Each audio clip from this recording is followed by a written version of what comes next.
Wala ka bang napapansin sa iyong mga kapaligiran? Kay dumina ng hangin, pati na ang mga ilog natin. Hindi nga masama ang pag-unlad at malayo-layo na rin ang ating narating.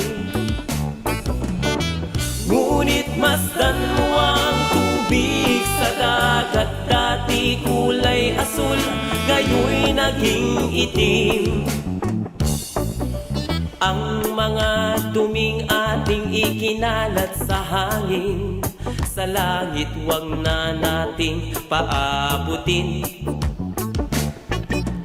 upang kung tayo'y pumanaw man sa riwang hangin, sa langit natin matitikman. Mayroon lang akong hinihiling, sa aking pagpanaw sana ay tag-ulan. Gitara ko ay aking dadalhin, upang sa ulap na lang tayo magkantaan. Ang mga batang ngayon lang isinilang, may hangin pa kayang matitigmaan. May mga puno pa kaya silang aakyatin, may mga ilog pa kayang lalangoyan.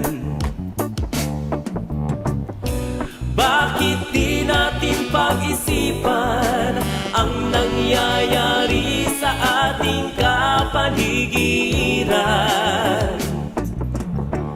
Hindi nga masama ang pag-unlad kung hindi nakakasira ng kalikasan. Darating ang panahon, mga ibong gala ay wala nang madadapuan. Masdan mo ang mga punong dati ay kay tatag, ngayon namamatay dahil sa ating kalukuhan. Lahat ng bagay na narito sa lupa, biyayang galing sa Diyos kahit nung ika'y wala pa.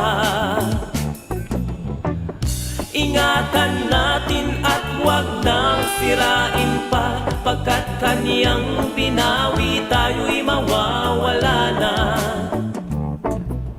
Mayroon lang akong hinihiling, sa aking pagmanaw sana ay tag-ulan. Gitara ko ay aking dadalhin, upang sa ulap na lang tayo magkantahan.